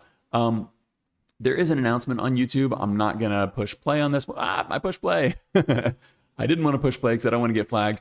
There is that on the YouTube channel, but what I think is more interesting, if you speak Portuguese anyway, they did an hour-long live stream just today, 9 hours ago, where they go through and talk about this typeface design and the whole process and everything. And you can see Anna right there. That is the designer of this typeface. Fabio Haag, the founder of Fabio Haag Type. So that's really cool. If you speak Portuguese, check that out. 1 hour long. Likewise, if you speak Portuguese, we've got another one from another Brazilian type foundry with another live stream. I'm just going to go ahead and show you this now so I don't miss it. This one is called Grama. I'll probably just say it in my American accent, Grama, but Grama from Plau. And here it is right here. This is one of the more interesting ones today. We are looking at a lot of interesting typefaces today. We got 15 new releases, but I have not seen one doing what this one's doing exactly. That's as big as we can get. Let me see if I can zoom in a little more on this one. I do have a full trial on this, so I'm not worried about this too much, but since the variable font is right here, let's go ahead and show it to you. There is weight and italic on this one, and the weight can get very light. I know what you're looking at already. You're looking at those ink traps. These ink traps are crazy, and you're probably either going to love them or hate them. It's going to be very Marmite, but I think you kind of have to respect or at least appreciate the audacity of throwing ink traps on a very geometric typeface. This is very, very, very geometric with the A's and the G's. As you get heavy, though, it almost disappears. The concept of this being geometric with those A's almost just completely disappears. It doesn't feel geometric anymore. The G still does. But okay, let's look at this in a little more detail. The big things you're going to note there are those huge ink traps. This is a very geometric sans serif inspired by the geometry of the football pitch. For all of my Americans, soccer. Apologize. Had to get a drink of water there. You can see we've got the English side by side with the Portuguese here. I'll go ahead and stick with the English. 8 weights. We'll get to that in just a second. Carlos Migno designed this one. Let me go ahead and pull this up in Affinity, I guess, because yeah, let's go ahead and let's pull this up in Affinity. They do have some sizes and stuff like that, but I think it's just going to be easier if we pull this up in Affinity. Just go ahead and look at it. 16 styles on this one, 8 weights plus italics, right? Yes, 8 weights plus italics. Here is the extra light italic and extra light. Boom, boom. Okay, so you can see it's just a slight italic, nothing crazy. 16 total styles, 8 weights plus italic. It is variable, like we saw. 462 glyphs, 15 open type features. You can purchase this from the Foundry, which is Plau. Full trial license. That's what we're looking at today. Great license on this one. It's nearly all inclusive. The only things that it doesn't include are TV, mobile apps, games, and then like distribution you need to get a quote for. But great license. Do you see this price tag right here? This is in Hey Ice. Let me make this American for you. $20 for the family. 99 Hey Ice. $20 for this full family. Please keep that in mind as we continue looking at Grama from Plau. Because it's a $20 font for the family with a nearly all-inclusive typeface or license on this one. Okay, let me catch my breath. We saw the variable slider, but I'm going to go ahead and show it to you here again. We're going from extra light all the way up to black. Very nice. And then we've got the slant. So not italic, but a slant. And it is subtle, but it's there. What I want to show you are the huge difference between, let's go to regular and give you kind of an A to Z, and you can see these cuts. In my opinion, this regular weight is pretty bold already. If we got to light, that feels more like a regular. So I'm going to go ahead and show you light. You can see these ink traps are very noticeable and in very odd places at times. Typically with an M, you'd see the ink trap like it is right there on the right. These they're getting creative with it, and people have been doing that with their ink traps in the last few years. But these are not entirely functional. The A, the B here, these look pretty functional, but some of these look pretty aesthetic to me. Most of these so far, but the K right here, I don't know that the leg of the K needs an ink trap. We're gonna get to the T here in a second, and I don't know that the T does. The top of the T here, I don't know that we need an ink trap right there. But it is, very characterful, and it definitely is a unique vibe. And I think at big sizes, this could look pretty cool and pretty striking. Okay, so that is the lightweight of it. I would almost consider that regular. They're calling it light. Let me show you the real heavyweight. And this is black. Let me show you some of these ink traps. We'll just go with the lowercase on this one. And you can see those ink traps really still stay very prominent, but it almost changes the typeface entirely. It no longer, the ones that have the ink traps don't look like geometric characters anymore. Look at that H. That is a low ascender. You'll note that the I and the J here, they kind of push into those characters, kind of like Antique Olive. Let me drop this weight down as we go to there. You can see that the tittles, the dots on the I and the J there, move. They don't move anywhere. They stay in the same place, and you push down the stem. Let me get this a little more in the middle. The dots don't move anywhere. They just push down the stem as they grow into it. So that's pretty cool. I like that solution. It feels nice. This K is getting pretty crazy now. In context, you'll 100% understand what that is. When you're zoomed out like this, looks great. But if you just saw this K by itself, yeah, I don't know if you would necessarily know what that is. Is that a problem? Nah, probably not. Why would you ever see that K by itself? These ink traps, though, ink traps are definitely a defining feature of this one. And this is the biggest thing that I want to show you is this T right here. That ink trap on the T, it almost gets to where it looks like an accent or something like that, because I don't know. I don't know that the T is working for me. Everything else looks pretty fun. The R is really fun. The ink trap there is pretty fun. The whole font, just in general, is fun. And let me remind you, 16 styles, variable, great license, almost all inclusive for $20. Technically, it is, gosh, can I type? It is 99 Hey Ice, but in US dollars, about 20 bucks. That's a crazy value to me. If you like the faux ink traps, I think this is a no-brainer. If you don't, we're talking about 14 other typefaces today, but I think regardless of your feeling about the ink traps, I think that's incredible value for what you're getting here. Plau's a good foundry.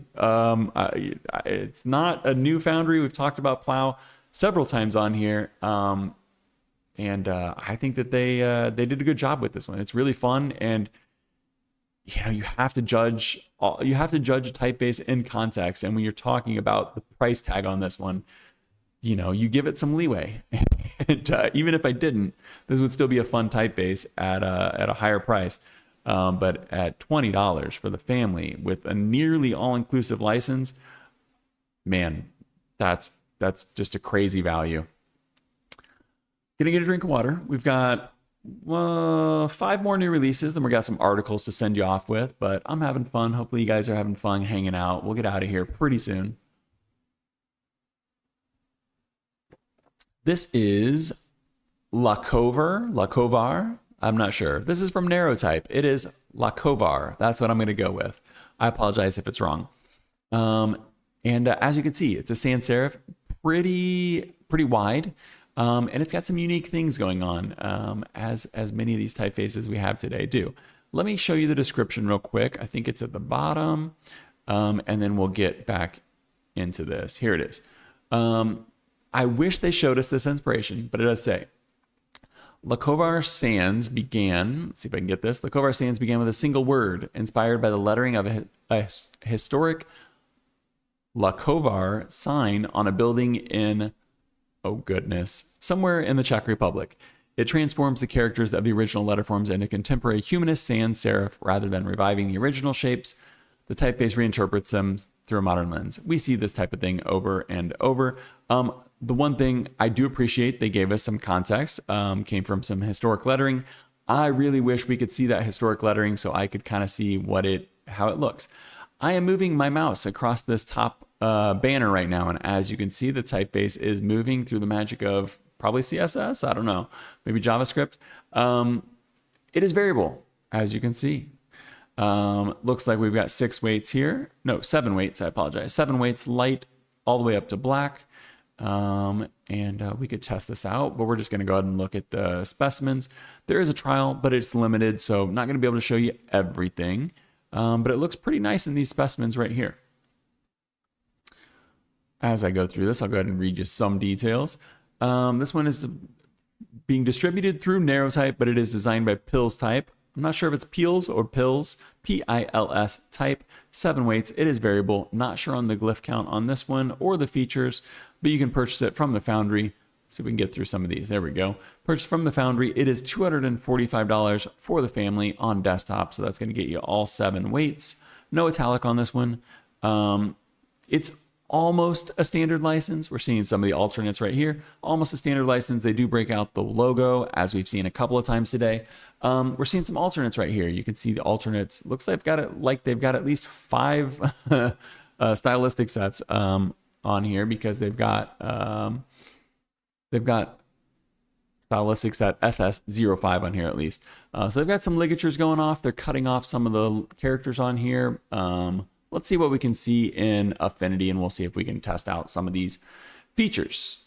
This is Lakovar Sans in Affinity. Let me give you a quick A to Z, because I do think they're doing some interesting things with kind of this leg of the A here shooting over. This is one of them that we saw an alternate for. I can't show you this here, but what I can do is go back up here and show you this real quick. You can get a normal A right there where it's got the typical apex on the top of it, as opposed to this one right here, which is the default.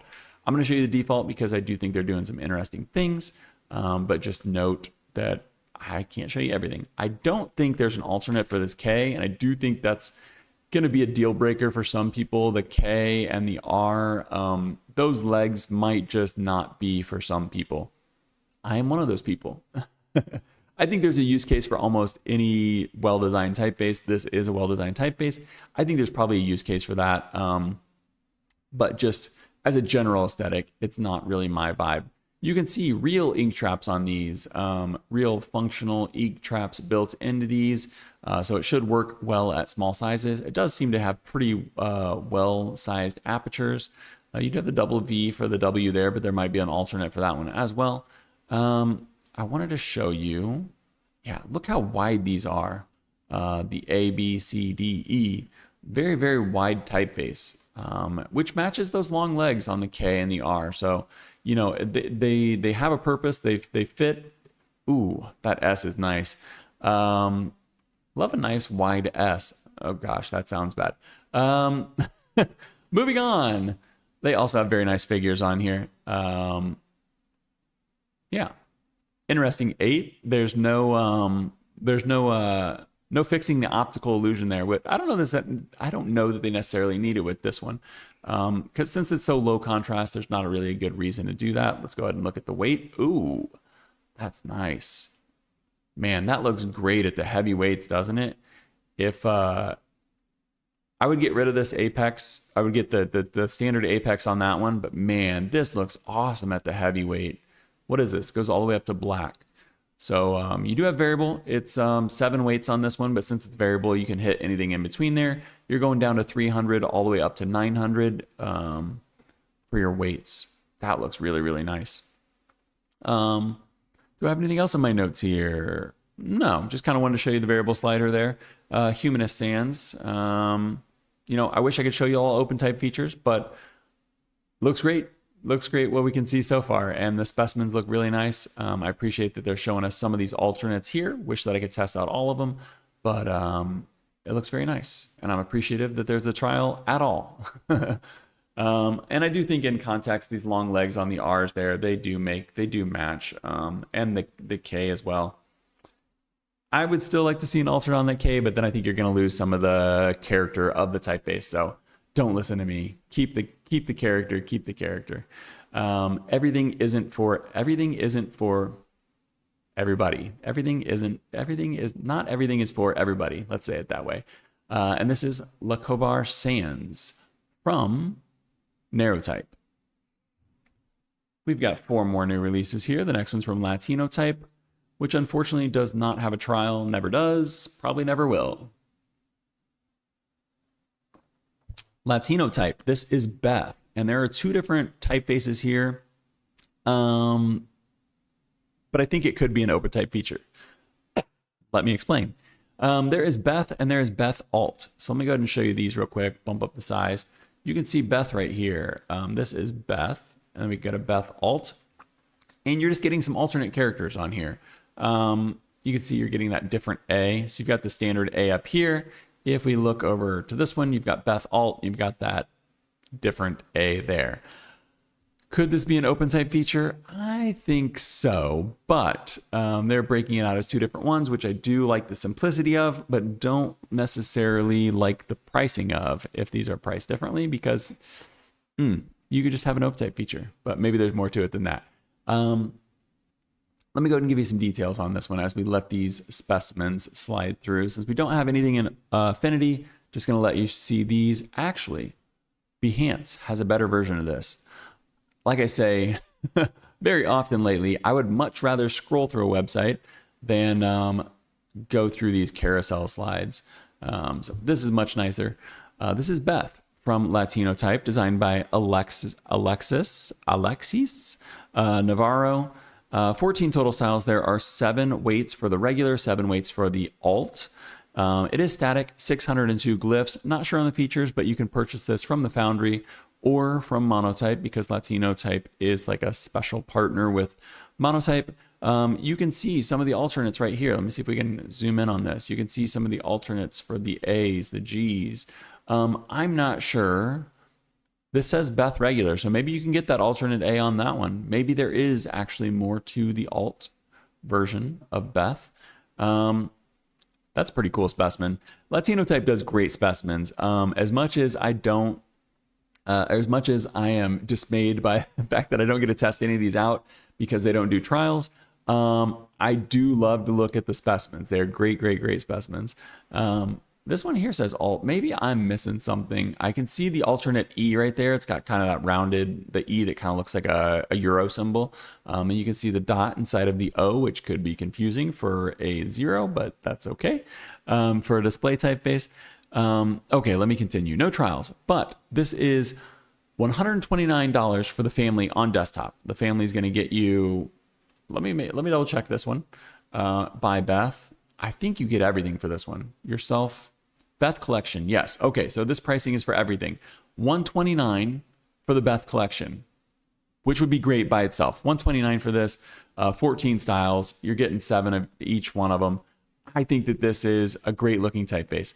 But what I need to show you is that there is currently a 60% discount code. Beth-60% gets you 60% off of this one. Boom. Now you're talking about a $52 font. And man, for $52, once again, we have to keep these things in context. For $52, 14 styles, Latinotype, this crazy high contrast Beth with Beth alt is looking a lot more appealing all of a sudden. Yeah, if you needed a typeface like this, I would jump on this, no question. This looks like a nice typeface. Like I said, I can't be 100% sure on that one because I have not tested this out. But like I said, 14 total styles. You're getting 7 and 7 with the Beth and Beth alt, 602 glyphs. It is static, but you're seeing. I think if you're seeing what you're getting right here, that price tag looks like it matches the quality of this. Hopefully that would turn out to be true if you were to purchase this. But yeah, that's all we're going to get from this one. This is Beth from Latinotype and Beth alt, and it looks very nice. And at $52 for the full family, it looks even nicer. So Beth-60%, Beth in all caps will get you 60% off that. If you look at their Instagram or something, they're probably also putting that somewhere else. No, right here on the website. You don't even have to look for it anywhere. Right there. You don't have to remember it. Beth-60% will get you 60% off. That's only going to last, during the launch window. So jump on that if you want it. Sorry for the FOMO. We've got 3 more new releases here. This one here I've shown off on the channel once because they previewed it. This is Off-Type's new release, Spaceship. OT Spaceship to be exact, but Spaceship. I'm going to show you the Instagram. I sound like grandma. I'm going to show you their Instagram. But I want to show you this nice big specimen right here. They are doing some really fun specimens. So let me go ahead and show you these to get things started. Ooh, they've got even more since last time I was here. Look at that. That looks so cool. I love the vibe that they're setting for this. That's funny. Some like fake embroidery. I wonder I wonder how they did that. I wonder if they did that in Photoshop, AI, or if they actually embroidered something. These look cool. I think that these ones right here look the best, in my opinion. They're definitely going for a certain aesthetic, and I think that this is a $30 font. Let me just get that out of the way. $30 font, full trial available. You can test this out. It is obviously very use case specific. It is very characterful. It is a display typeface, but I do think this could have a moment. We've been seeing some of that barbed wire, like ugly 90s vibe, Y2K aesthetic for a while. And I think this fits perfectly in that. And these specimens perfectly capture that as well. So I'm going to pull this up. Are we going to do this in Affinity? No, let's just go ahead and stick with these for now. I'll go ahead and read you some details. 408 glyphs count on this one. 8 OpenType features. You can purchase this from the Foundry.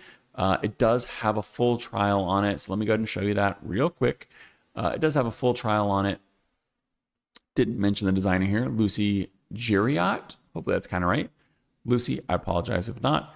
$30 on desktop. I put license because I'm kind of tired of complaining about it, but the desktop license does not include social or logos. But at $30, you know, spend another $30 to get your logo in it if you want. Social is kind of a pain. I don't know what makes social special from just a desktop, but some foundries have decided that it is. Here is the A to Z. Let me go through these because I do think with looking at the specimens is cool, but actually seeing these in an A to Z order kind of helps you make sense of what you're looking at. This is not a legible typeface in no sense of the word, but it is really fun. And I think in context, you'd be able to make out what character you were looking at. Let me see. I don't think we had, there's not really any, there's an alternate Y. There's one alternate here, and it's right here. Boom, an alternate Y for you. Get pretty wild.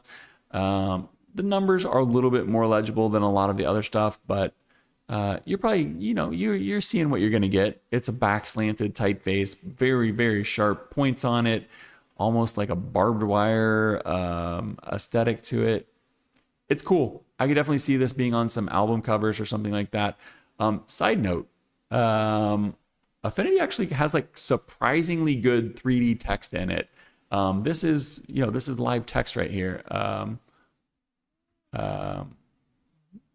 Yeah. Right? What happened here? Anyway.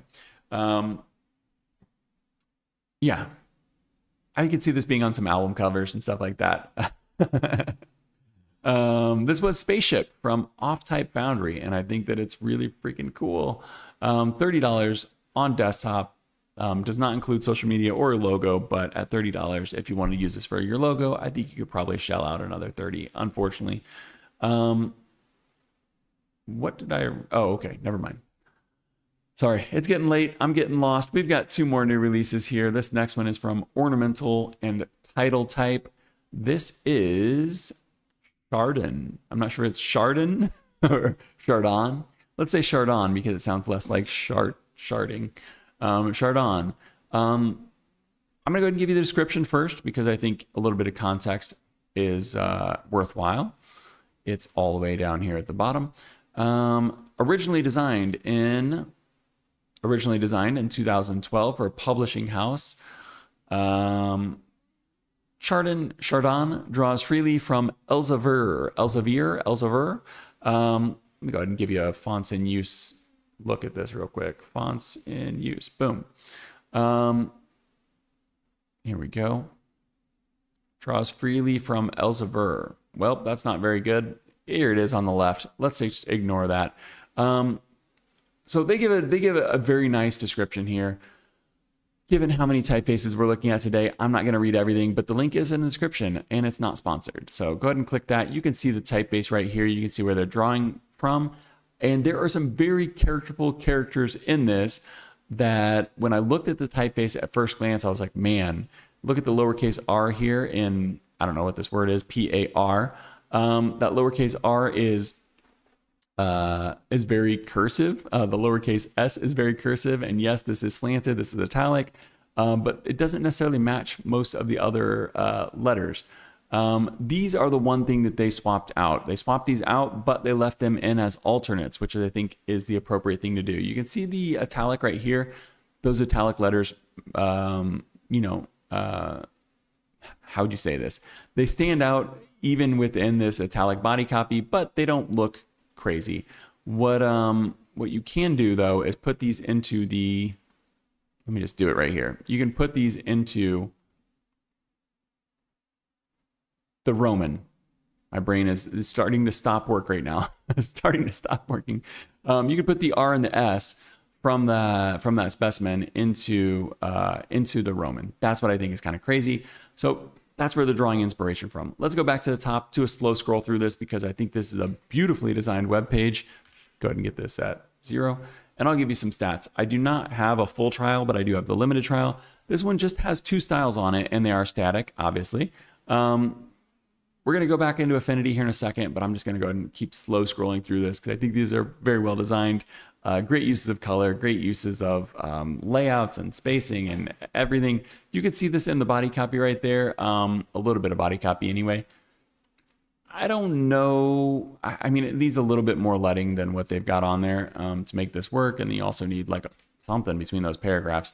Yeah, I could see this working. It's probably, that's the regular. Yeah, it's, I don't know how well this will work in body copy. But I don't know that it's designed for body copy, even though it's taking inspiration from body copy.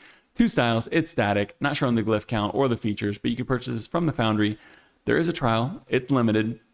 And the license is packaged, which is fine, kind of good.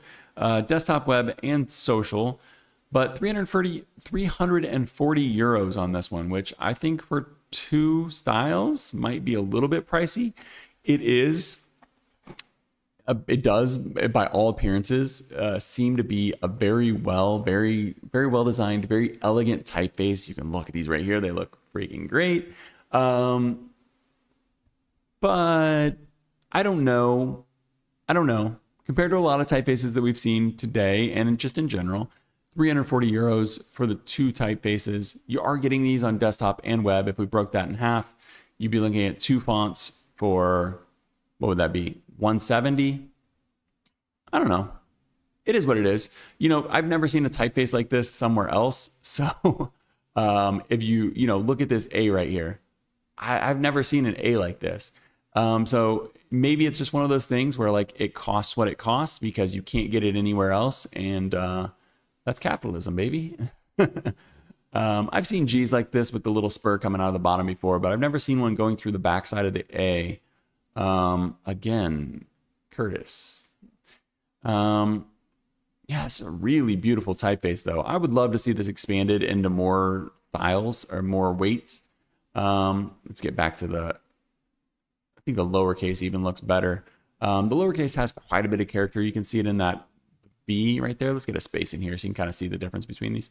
Yeah, look at those weird shapes coming out of these. Very characterful indeed. The F and the T stood out a lot to me as well. See, this F's got a notch in the bottom there. I don't think I've ever seen that in the bottom of an F before. This G looks crazy too. I mean, the price tag matches how beautiful this is. It is just a little bit of sticker shock for me for 340 euros for 2 fonts. 2 styles, a regular and italic. But it does look beautiful. We're going to have to switch this over to italic and look at it in italic. I didn't even have a setup for it, but there's the notch in the T there. That notch matches perfectly with the lowercase f. Man, yeah, this is a beautiful, beautiful typeface. We do have a /0. Wait, no, we don't. I apologize. We have the alternate R and the alternate S that we already looked at. Let me go ahead and show you the italic on this. The italic isn't too much different. If we go to italic and regular, you can see that the regular is almost an italic that's been uprighted. I don't think that's a word, but it's been made upright. You do lose some of these notches. You're losing it on the B. When you get the single story A, you've still got it up here at the top. That's kind of cool, kind of calligraphic. The italic's not quite as exciting as I thought it might be, but it does look cohesive. It feels like the same typeface. So, ooh, look at that Y though. That's cool. I'm not sure that might stand out too much in body copy, but let's go ahead and look for a Y. Oh, they've got an alternate. No, that's the stat. That's the Roman one. Anyway, let me not get too lost and too confused. I think this is a beautiful typeface, and I think that if the price is right for you, then this is a great 1-2 punch. That's all you're going to get out of it is just the Roman and the italic, but you know, you've probably done more with less. And I would love to see this expanded. So OTT, ornamental, and title type. Please considering expanding this because this is a beautiful typeface. Despite my minor criticisms, this is a beautiful typeface, and that 340 euros does include desktop and web, but still, 2 fonts. Chardon from Ornamental and Title Type. Beautiful typeface. We've got one more new release here. This one's got another future font. This one is from Benjamin Tuttle. Let me get a drink. No trial on this one, so a little bit of a quick look at this one. Let me see if I can pull up the Instagram because it'll load a little bit faster. But this is Goetia, and maybe a little bit of sticker price here, sticker shock. Not necessarily that $180 for a family on desktop and web is pricey, but on future fonts, we typically don't see fonts priced this high. This one does start out though with, let me go ahead and get this on Instagram. This one does start out with 10 styles right out of the gate. A lot of times when you're seeing those cheaper price tags in the beginning, it's because they're dropping like 1 or 2 styles. This is pretty fleshed out right out of the gate, so that makes sense with the price tag a little bit more. Goetia, hopefully I'm saying it right, Goetia. 5 different weights there. You can see light all the way up to bold, and then they've got the italic, and the italic is quite different. I would consider this to be a true italic for sure, even though it's not traditionally, calligraphic sense. True italic on this one, so you're looking at 2 very unique styles there, and then 5 weights for each of those. Looks pretty solid in body copy right there. Wasn't really expecting that. I don't know that you'd write a book in this, but you could get away with some. The italic, not so much, but it does add a lot of texture. You could do some really cool stuff with the texture of the italic right there. That's nice. Look like we've got some alternates here. So some of those more characterful characters with the G up here in the top. Oh yeah, you definitely need one for that uppercase J. I'm not sure how well you can see it on the screen, and I can't really zoom in any more than we already are. But if you follow the letters G, H, I, J, that first one there is the default J. The second is the alternate.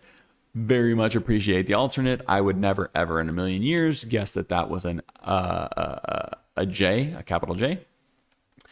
You can see they're doing the same thing with the Q here that we saw in the beginning of the show. I forget which typeface it was now, but where they're going from the strokes that, or the terminals that match the strokes, cut off matching the strokes versus the lining ones. And you're seeing that with the R there as well. What typeface was that? Gosh. I apologize that I don't remember. But you can see they do have some alternates in here. Looks nice. Like I said, there's a lot of development on this typeface for being, the first round on future fonts. So I do think that matches the price tag a little bit more than you might think at first glance. Did we go through everything? There is already a roadmap for this one. So it says future updates to the family will include Goetia number 2 variation with a few alternate characters swapped into the default. So I think some of those alternates that we were looking at on here will be swapped into as the defaults. When you're buying this on here, you pay your $180, you're going to get these updates for free. So I don't know how important that is, if you know how to use your OpenType features. But it is nice to just be able to choose a typeface, choose a font from the dropdown, and not have to worry about or remember to swap your OpenType features to go click your stylistic sets or create a style inside of InDesign or Affinity or whatever. So that is appreciated, if not the biggest deal in the world. But Goetia, this looks really nice. It's definitely very characterful. It says, Goetia is a humanist. I guess I should have done this from the start. Goetia is a humanist play on the geometric sans genre, a bizarre reinterpretation of Jensen's Roman by way of geometric modernism, think Futura, Johnson, Granby, etc., and accompanied by an equally ridiculous take on an early italic types. The first thing that I thought in my head was, where is the humanist? And then the next day I saw this on Mastodon on Typo Social. And Benjamin right here says, mostly taking the piss in regards to humanism, sacred geometry, magic, capitalism, blah, blah, blah. So I don't think that this was actually meant to be a humanist typeface. If it is, I don't know exactly where that's coming in, because to me, this feels very, very mechanical with all of the lines and stuff, but it's definitely a cool one. And unfortunate that we can't test this out in Affinity. There's no trial, but good specimens. I think we're getting a good idea of what this one's going to be able to do. On future fonts, if you purchase this now, it's on version 0.1. You will get all of the updates for free until it finishes. So it's typically best if you have faith that Benjamin here is going to finish this one, to go ahead and get it early so that you can, save a little bit in your wallet, and support the project right from the beginning. There is desktop and web included in that price. No app, but not sure how many app developers would be using this typeface anyway, so that's probably okay. The one thing that I didn't like, I went in and read this license right here, so you don't have to, is that it does not include video. So for me, this would be, a no-go. The license has no options to expand it to video, so you can use this on desktop and web, but be warned, you cannot use this on YouTube. That was our last new release. This was Goetia, from Benjamin Tuttle. And if I'm saying it wrong, I'll learn to say it right when the final release comes out. Next up, I have 4 articles for you. I'm going to get a drink of water, turn on my face cam, and we'll get out of here soon. Okay. Tiny face cam, not the full face cam. There we go. Hello. Thank you for hanging out. I have got 4 articles for you here. The first one actually came by way of newsletter. So I do have this linked in the description, but just know that this is from the Darden Studio newsletter.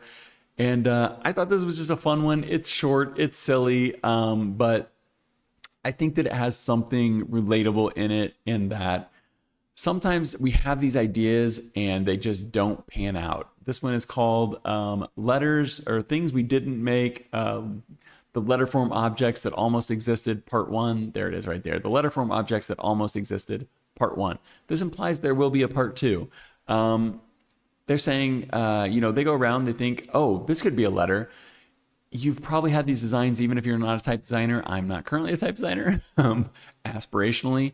But I am a type enthusiast. I'm a graphic designer, and there have been plenty of ideas that I've had, and then you do them and you're like, man, this just doesn't work. And you can see some of the fun ones here. They thought they were going to do door stops, and it just, the friction wasn't there to make it happen. In the picture right now, you're thinking like, man, that should work, but they tried it, doesn't work. Yeah, that's one of them. The next one was alphabet soup. They tried doing this one, and in my brain, I'm still thinking like, alphabet soup exists. How did this not work? But they probably very specifically, Campbell's did, A, B, and C, or they probably only did the characters that actually work. Whereas if you try to do like a full alphabet, apparently it just doesn't work out. They tried to do Band-Aids, which is kind of interesting. I do think they actually ended up selling some of the Band-Aids.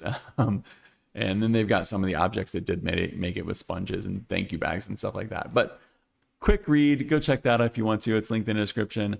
Next up is an article on It's Nice That. So It's Nice That. This was an article by Paul Moore. And it is in relation to A24 creative director Liam Hamill.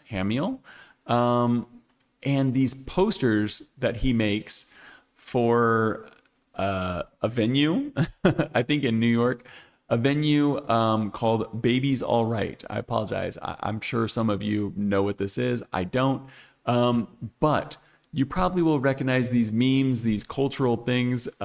These posters are a perfect example of understanding a mix of typography and meme culture and just culture in general and parodies. And it's a good reminder, as I scroll through these, I'll stop on each one. It's a good reminder. This Wikipedia one right here, this is the November poster. It's got all the shows that are going to be coming up. Can we make these bigger? I mean, it kind of fits on the screen as much as it's going to. It's a good reminder of being able to pay attention to the details and get these things right. Because if you weren't using the right fonts on these, it's not going to look like Wikipedia. It's not going to look like, Spirit Halloween or something like that. I don't understand the context of all of these. I don't know this one. Someone let me know if you do. But just in general, being able to get a vibe down requires a very detail-oriented graphic designer, someone that understands typography and understands how to look at even a bad design and mimic it in a way that lets people know with kind of like a wink and a nod that you you did this on purpose. Because it's easy to do bad design. It's hard to do bad design in a way that people understand you did this intentionally. And this is my favorite one. We're going to stop here. This is July. If you've ever seen, gosh, I don't know, like an old, I don't know how old some of you guys are, but if you've seen like an old geosites, was that what they were? GeoCities maybe is what it's called. I don't know. I was barely getting into the internet as like a junior high kid when you would see websites like this. Maybe this bled into like the MySpace era, but yeah, just crazy, ugly websites. I think this one here is drawing from, you can see the July and you can see the baby up there with the boom on it. I think this is drawing from firework canisters and stuff like that, or the boxes that you would get at a fireworks stand. But this reminds me so much of just so much crazy bad typography in the mid to late 90s. And then even here, we're looking at like a tabloid parody right here. Yeah, you just got to be able to pay attention. You can see the gradients. They've kind of got this skeuomorphic incredible on there. Just paying attention to all those details. It's a fun thing to do. We used to do this in school, like try to mimic a magazine cover or a billboard or something like that. And you really do learn a lot when you imitate another design. Even if it's a bad design, you'll learn something. And I think that's a good reminder. These are fun. Typography should be fun. Two more. This is another fun one. This one is apparently Taylor Swift made some headlines when, doesn't she? For wearing this Stevie Nicks shirt. These are homemade. You've got a couple of the Haim sisters sitting here. Nickelback spelled with a K, Stevie Nicks spelled with a K, and Nicole Kidman spelled with a K, to say Nicks. They're playing on these puns. People were trying to figure out where these came from. Vogue interviewed Alana Haim. I apologize if I'm not saying the first name right. I'm a fan of the band for sure. But she made these with $3 garden Gildan t-shirts, and she screen printed these at home with like some puffy paint stuff. And there they are. And it's another reminder. She says like she makes these for friends. She makes t-shirts for friends and stuff like that. And the perfect, occasion, Taylor Swift called and wanted a Stevie Nicks shirt. And then they came up with a bunch of other puns. But just another reminder, typography should be fun. These things are, it doesn't have to be for anything. It can just be for you. You can have fun with typography just on your own. This last one here, though, is an interview that I've been waiting for since I started the channel. I was always nervous to try and reach out to try and get an interview like this because I'm not a good interviewer. So I'm so grateful that Type Today's Journal interviewed Sam Berlow and asked some really good questions about the type founders. I'm not going to go through all of this, but I'll slow scroll through it as I grab a drink of water real quick. Just so you can see that this is not just like a one or two question thing. It's like a real conversation asked by type designers to the head of Sam Berlow. Sam Berlow's been around forever, over 3 decades in the industry, and started the Type Founders. And a lot of people have had questions about the Type Founders. Here's the Typographer app we've talked about recently. A lot of people have had questions about the Type Founders and wondered how it all worked. The big answer for me here is that yes, the Type Founders purchased the IP.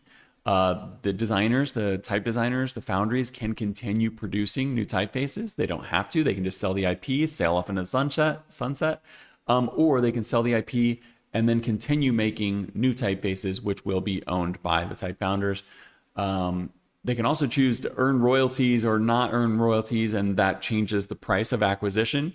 But it's a really good conversation, and you can see I'm long-winded, and this conversation is still going on the screen. So we're gonna go ahead and stop, go back up to the top. You can see a picture of Sam there. This is a conversation that I've wanted to learn more about. If you like the inside baseball, if you like the details and learning about the industry, or if you've ever been curious about what the hell the Type Founders actually is, now you'll know. Check out this article, link in the description. Not sponsored. None of the stories from today were. Oh, we made it, guys. Let me switch screens. I feel like I need some chapstick real quick. Let me turn my face off, and then we'll get the big face cam on. 1 second. Okay. Man, another late one. So I appreciate you guys hanging out. Like I said, next week, if next week looks like this week, then I apologize. We're not going to get into deep dives next week because there's just too much good typography to spend a lot of time, to spend 30 minutes on one typeface. I do want to get into a deep dive on System from MaxiType because it's very cool, and I have some primary source reporting. Euro Standard gave me a great detailed description of how the typeface works. So I do want to get into that. I'm just not sure if that's going to be a deep dive in the next episode or if that's going to be a portion of the Helvetica Alternatives series. Because I would think it would fit perfectly into that. And then I don't have to repeat myself, and I can kind of, branch out into that content as well. Let me know what you think. Let me know what you think about anything that I talked about today. So next week, I'll be back, normal episode. 2 weeks from now, we'll be doing special coverage of the Typographics conference, Typographics 2026. Go sign up for that. You want to get the free viewing. I think it'll still be on YouTube, but if not, go sign up for that so you can watch it via Zoom. I will be covering it. I want to hang out with you guys, so go check that out. I've been Curtis Simpson. This was Electives Typography News number 57. I'll see you guys next week. Have a good weekend. Stay safe. Bye.